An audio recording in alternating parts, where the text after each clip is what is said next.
Maybe you should introduce us to the people. Wait, is it recording? It's been recording since the dog walked in earlier.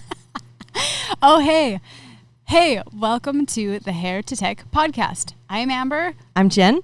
And here we are. We're doing a check-in because it's been a little bit. And looking back on the previous recordings as I'm posting them, I'm like, wow, so much has changed in such a short time. I can't wait to hear about it. Why don't you tell people who have never joined our podcast before what's going on? Yeah. So like I said, I'm Amber. I've been a hairstylist for 10 years. I have done hair all of my adult life, graduated high school early so I could begin my cosmetology apprenticeship.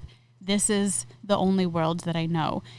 But with recent events and also just over the course of the last few years and growing up and seeing what else is available, it's time to try something different, to dip my toes in the water in a completely different world that hopefully opens up. I hope I'm not romanticizing too much. I'm trying to keep myself You're not. as It's the coolest job ever. Realistic as possible, but that can open up new doors and new possibilities for the type of lifestyle that is more in alignment for me. Right. Which is, I mean, right now, I just want to be able to work remotely and by yourself in your house, not talk to people. Yeah, seriously. I mean, I love people. Clearly you belong in the IT realm. I love people, but damn, I'm good at faking that I love people. And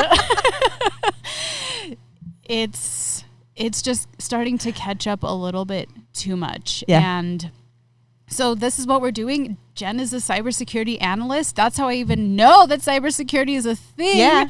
Because of you and all of the awesome things that you've told me about it. So through COVID, because that's the pandemic that we are living in right now, it has just become a very much top priority to take this seriously and really explore other options. Yeah. So tech has always been something that's appealing to me, but very intimidating. Yeah. And because I'm like, I'm a hairstylist. I know I'm smart, but like how my skills, what do they actually translate to? Right. Yeah. Because I know I've said things about this before, but like, I feel like hairstylists get such a bad rap. Like, you're just a hairstylist. You're just a dumb hairstylist. Even my grandma, when I told her that I wanted to be a hairstylist, was like, you're way too smart for that. Oh, no. But except that you know a lot of really smart hairstylists. I do. And there's a lot of work that goes in, a lot of mental work that goes into owning your own business. Oh my Whether gosh. it's hairstyling or whatever business you own. Right. There's so many hats to wear. So. And yet you're not feeling like it's enough. So I've mentored a lot of people. No, I mean we're not talking hundreds. We're talking maybe a dozen people in tech and cybersecurity. Well, maybe more than that. Yeah. And okay, now I'm questioning all of my numbers, but I've never mentored someone who wasn't already in the field. Right. So this has been really cool. So if you're interested in cybersecurity, if you're interested in tech at all, then maybe this is going to be of value to you because it kind of takes the whole journey of how do I figure out what I want to do, right, and then pursue it. So for sure. Tell me where you're at compared, like as you're looking back and where you are now. Where are you at, and how'd you get here? Right. Sure. So I'll go way back and I'll try and keep this as summarized as possible. So several years ago, oh, hi, hello. The real stars here. Several years ago, because I have had the desire to be able to work remotely for so long, I was doing marketing with a friend and that did not end up working, but I learned massive amounts from it. But during that, I was like, okay, maybe there are other things in tech that I should try. So as I was talking to other clients that are in tech, somebody suggested, hey, get this web development bootcamp on Udemy. So I bought that. 2 years untouched until COVID. And right when things started shutting down, I was like, I'm finally going to work on that.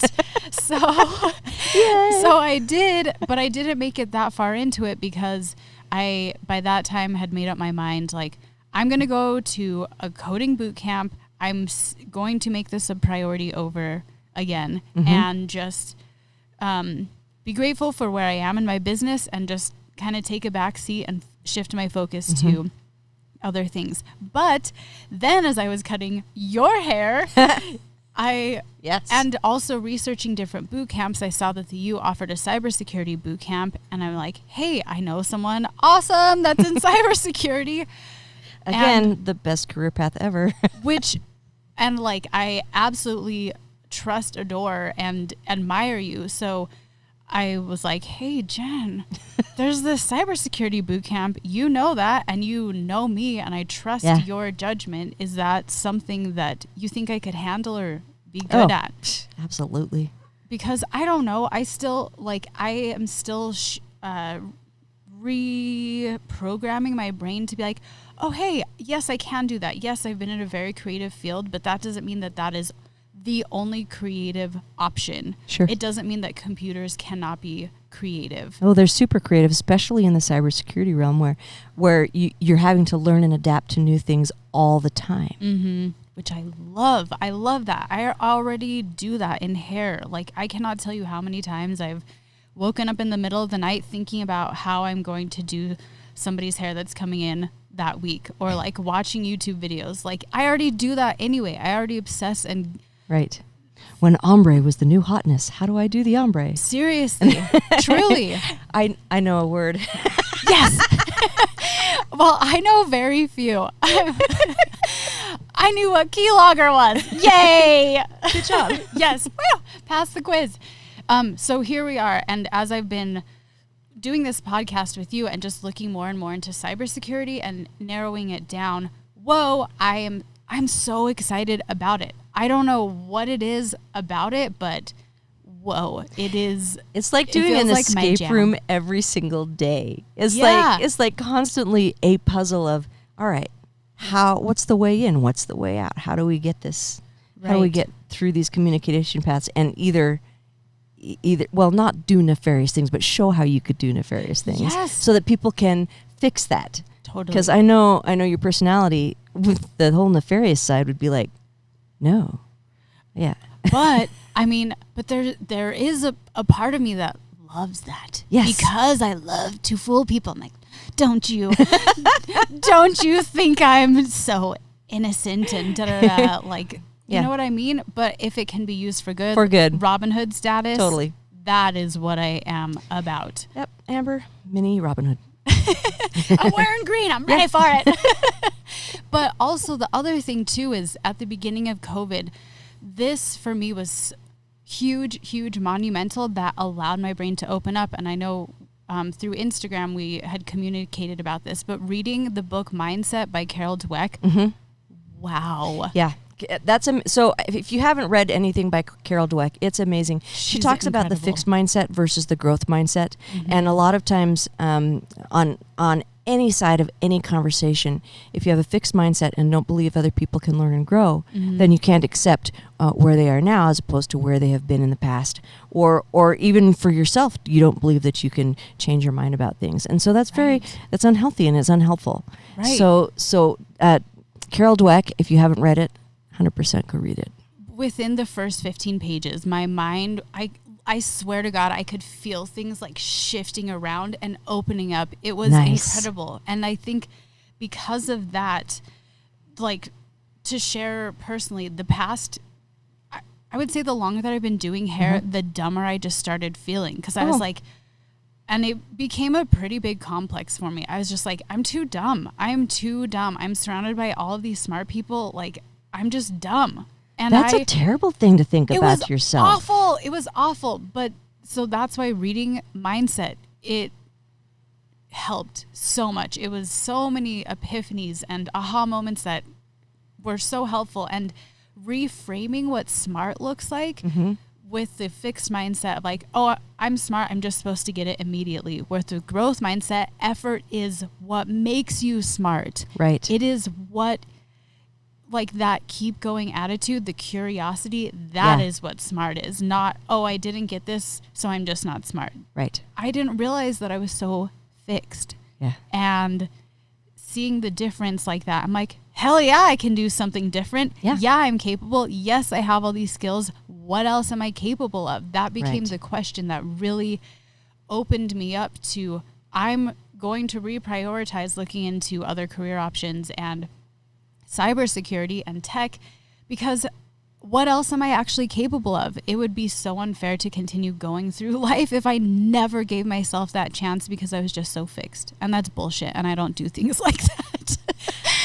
That's awesome. So for anyone out there looking to change careers, just do it. Yeah. If there's something you're interested in, figure it out and go do it. Right. And finding, like, even if it's just one person, I feel like having the audacity to even question it or ask and be curious and explore, like, hey, can you tell me about this that you do? It seems interesting. Yeah. Without attachment or without like, this needs to become a thing, because that's what I have the tendency of doing, is like 0 to 1 million within a week is pretty much, oh, I need to be whatever by next week. And it doesn't have to be like that. You can just dabble and ask, and people are so willing to help. Right. Which we've had so many amazing guests. We haven't posted everything yet that we've even recorded, because people are so willing to talk to you about, this is what I do and this is how I do it. And I'm so excited to be part of whatever journey you've got going on. Right. Do you know what? That happens. You don't have to have a podcast for people to be willing to talk to you. Right. You can just say, I'm interested in doing this, or I'm interested in doing this better. Who are the people that I can find that kind of model that for me? Reach out to them. LinkedIn is super good for reaching out to people, right? You know, about career things, and ask them, hey, this is what I'm thinking. I had somebody contact me just this morning and say, hey, I'm thinking about going into GRC, which is governance, risk, and compliance. And she said, I don't have a degree in governance, risk, or compliance, but I do in technical writing. What do you think? I just took a course in law. I'm like, you are 100% on the path. I know plenty of groups that would be like, yes, I will hire you into my GRC group because we need that, right? So and it was, for me, it was like, it was so obvious that you want to do this. You've already taken steps. Of course you're qualified, but maybe she needed somebody to say, yes, you can take the next step after this. Start reaching out, right? Right. Having that permission, the validation, especially from from other women that are in it. Like, hey, I did it. I paved the path. So it's easier for more and more women to get into something different. And you know, it's, for me, anytime I've been asked to develop a women in technology group or to speak to, and I'm constantly drawn to that by other people. Part of me is like, for sure, I want to bring women along in this. And part of me is like, but I don't want to shut out men. Right. You know, part of me is like, how do we balance these things?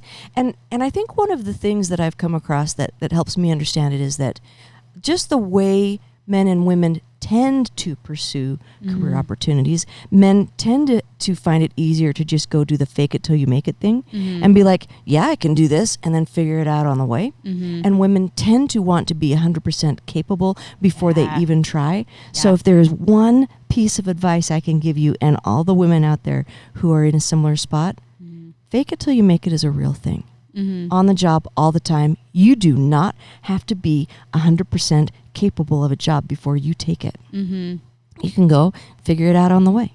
That's so helpful. So helpful. And then hopefully too, like, people just are rallying you on and pushing you forward because you are putting yourself in that position. Like, you hopefully have a good team that wants to lift you up and put you on their shoulders and just accelerate that, which is so awesome. If you're excited about something and pushing yourself forward, that's so much more valuable than somebody who has skills but is kind of stuck. So I used to ride jumping horses. I don't know if I ever told you that. Like equestrian? Yeah.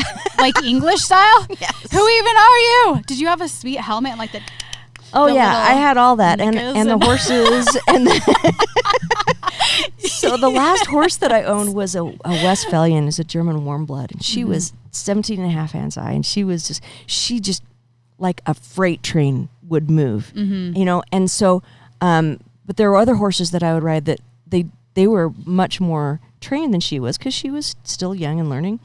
And then I would ride other horses that were more trained, but they just weren't excited. So you would have to push them along, push them to you know, get them underneath you to go.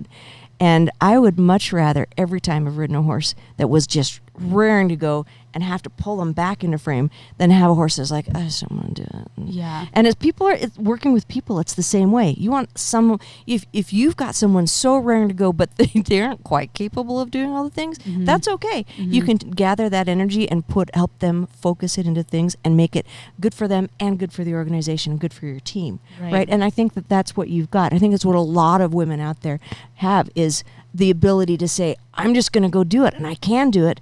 You just need a little bit of support from a team to do it. Right. And if you're one of those women who's in that group and your team isn't 100% supporting you, find a better team.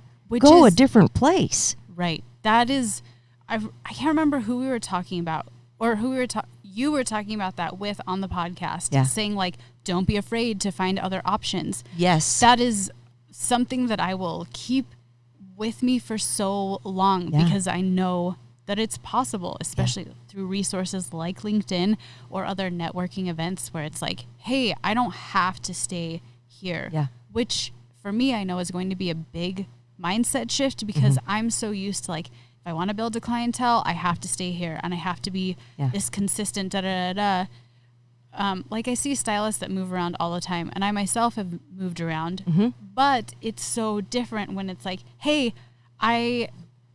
nope, that doesn't work for me. Nope, that's not working. Yeah. I am a valuable resource and I can make that change. Yes. Also, not having to think about like, if I move somewhere else for a job, or if my partner moves somewhere else for a job, if I was in hair, I would be starting from ground zero all over again. So being able to be like, hey, I'm going into this new job and I already am getting paid for it. Wait, what? Yeah. That's a thing? Yeah. Oh. It's hard being self-employed and relying on a fixed client base that's geographically located. Yeah. Because it does limit you. It does. Right. And then, like you said, in times of COVID, if you can work from anywhere, it maximizes your ability to have gainful employment. Right, for sure. And I think just also what we were talking about maybe before we officially started, but having more of like, hey, I'm a human and this is part of my life. I can go sit on my porch for 10 minutes and like absorb the sun for a minute to take a breather and then come back and do the things and be recharged. Yes. Or like I can pet my dog during the day and she helps me feel a little bit better for a second. Yes. Or the rabbit or the chickens. I can do the things. You too could have an urban, what is this called? Urban farm. Urban homestead. Yes. It's so cool. So what happens when you make me stay at home? Well, I'll get chickens, I'll get rabbits, I'll get all the garden. I love it. It's so great. So great.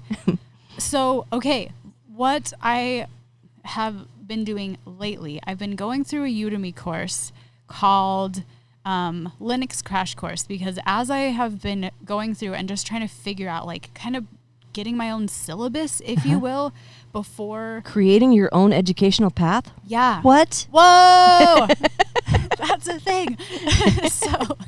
So we looked at the bootcamp syllabus for the Cybersecurity Bootcamp, which I will be referring back to. But even before that, I know, because I'm starting from such ground zero, hey, I need to learn these very basic skills first. Yeah. And somebody on a YouTube video that I watched, I'll link that in the show notes, because I'm keeping track of all of this stuff because it's important, and because I want to know where I have this, or if somebody else wants to go down this path, like, here you go. I did all the groundwork. There are tons of people that want to go down this path. So yeah, for sure. Put that in the notes. Yeah. So he recommended, hey, if you're very, very just getting into this, understand the Linux command line, Windows command line, how how cloud services work. So I just took the first one. Okay, understand Linux command line. That's a word that I've heard of, but I don't know anything about it. So I was recommended a course on Udemy from another cybersecurity person because again, reaching out, hey, I want to get into this. It's all about that networking. Can you help me? Yeah, go take this course on Linux. Go download this virtual machine. Here's your image of Kali Linux. I'm like, I don't know what this means, but I'm going to do the things. The picture looks cool. Yes. I'm like, am I doing this right? Why is it taking 4 hours? Yes, I'm doing it right. Okay. So I bought the course on Udemy, which is such a great resource because $12, yes, please. You can do it from wherever. Linux crash course. I've been going through it and taking notes, and it says Linux in a weekend. I'm like, 3 weeks later, taking notes because to get it to stick, I want to. But then as I've been going through, I'm like, am I putting too much weight on how much time I'm taking in this Linux course? How much are these very basic things actually used in cybersecurity? Because I keep hearing Kali Linux, Chicken Linux. As we affectionately call it. Yes. So then on just earlier this week, I am on the Cybrary, which is like an entire website education, and I'll also link this in the show notes, entire online education for cybersecurity with so much education. And they just sent out like, hey, we're doing these free courses for July. Yes, please sign me up. And then I saw a Kali Linux fundamentals. So I'm like, okay, I just want to dip my toes in that. It's like a 2-hour course and see, because I keep hearing Kali Linux, how aligned what I've been learning is, or like how do I need to finish that Udemy course? Right. Or should I just start? How much of a foundation do you need before jumping into trying to apply it? Yeah. So as I was going through, I already have the virtual machine loaded. I have a Kali Linux, but I haven't started using it because I just haven't yet. I'm just learning the very basics on just regular Linux, whatever that version is, 7 something. I can't remember. And of what flavor? I don't even know. Okay. He was using Ubuntu, Ubuntu, but I don't think I was using that. Maybe I am, and I have no idea. I'm sure there's a way to check that. One of these days, you'll figure that out, and that'll be great. Yes, I will. So as he was going through, he pulls up the terminal, because that's what I've been stressing about is like, wait, I'm learning all these commands. Is that what's actually used? How much is that actually used? And so then he pulls up Kali Linux, opens up terminal, CD, PWD. I'm like, I know that shit. I'm doing the right things, at least in like the smallest way. So, this was just, what day was this? Monday? Tuesday? Just a couple days ago. I was like floating on a cloud. I'm like, oh my God, thank God things are retaining. And I can see the connections, and then it's a snowball. You build. And it just all starts making more sense. And I was having a conversation with my client that evening, telling her about it because I was pumped about it. I was so excited. Like, yes. I love that. Hi, can I talk to you about Kali Linux? Yeah, exactly. I know what PWD does. I know how to change the directory, move a folder. I got this, MV. Like, the dumbest things, the tiniest things. That's great. I love that. But that is what I had to shift in my mind, is like, that for now is my currency. I am valuing those moments of that more than money right now, because that needs to be my currency that will keep me going. Brilliant. Is those connections happening. Terrific. So it was very exciting, and I'm just going to keep doing those and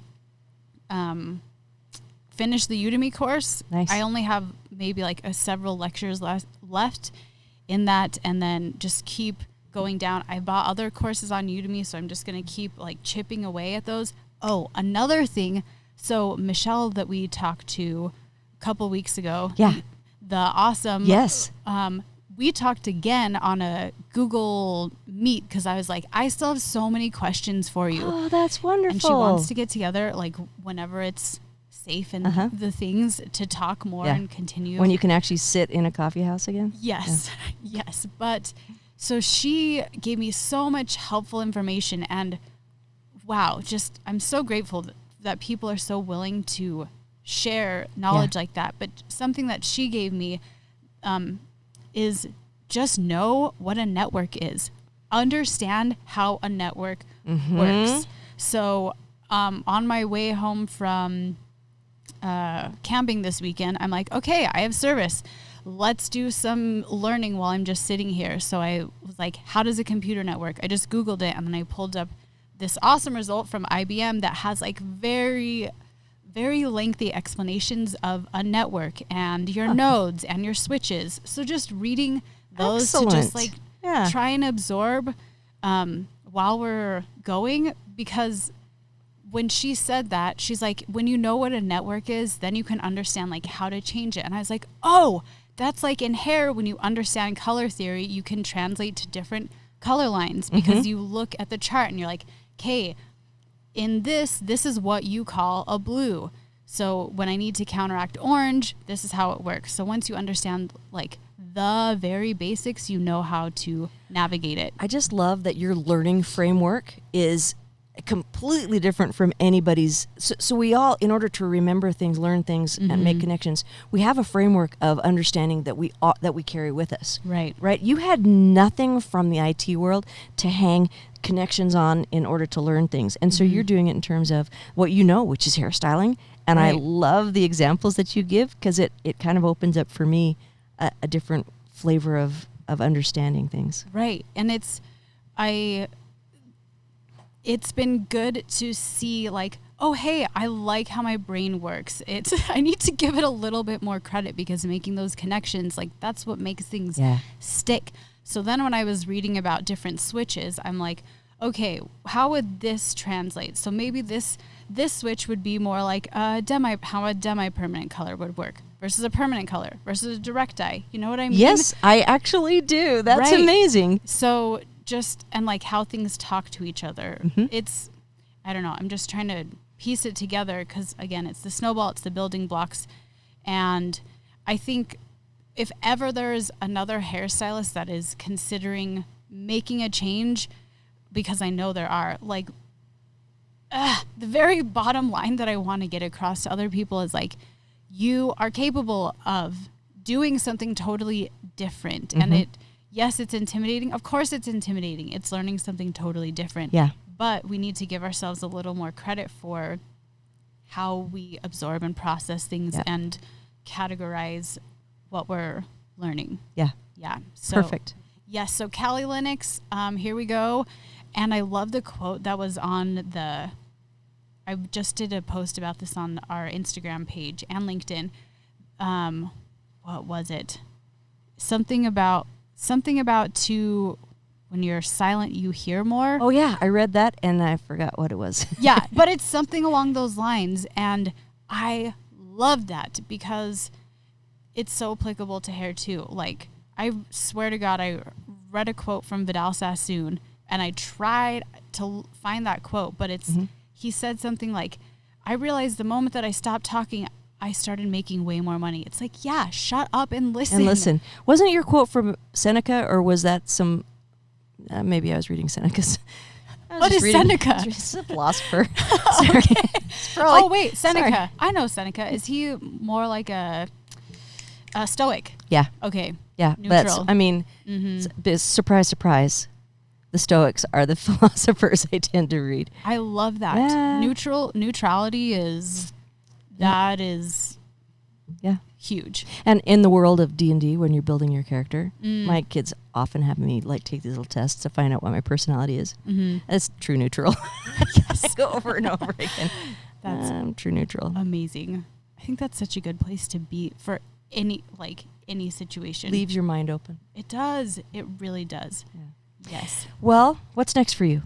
Continuing to go down. I want to finish that Udemy course, the Linux Crash course, finish the Kali Linux Fundamentals course, and then I want to understand more about what a network is and does, and all the things. Like, I know that comes with time and repetition, and I have other courses on Udemy that I have purchased, so starting to make my way through those. And then I'm sure as I start going through those, I will wonder what that is or how that works. And then I'll probably go back and forth like, whoa, I heard this term. What does that mean? How does that work? Come back to this. Oh, okay. I get that now. So. Excellent. Yeah. Well, I can't wait to hear the next update. We also have other people lined up to come and talk to you some more. So super excited about that. What makes me happy is that you're starting to find them now. Yeah. I think it's just like, because now the other people are finding out about this also. They're like, hey, you should have this person on. Yeah. Which is awesome because there's so many possibilities within this world. And I know they all kind of connect. And we'll line those up. And because I think it'll be of value to other people, not just us. Yeah, for sure. Right. So excited. Yes. Well, thanks for coming and talking to me again today. Thank you. Love it. And thanks for listening. And we hope that you will tune in next time. Yes. But until then, this is the Hair to Tech podcast, and I am Amber. And I'm Jen. Have a nice day. Bye.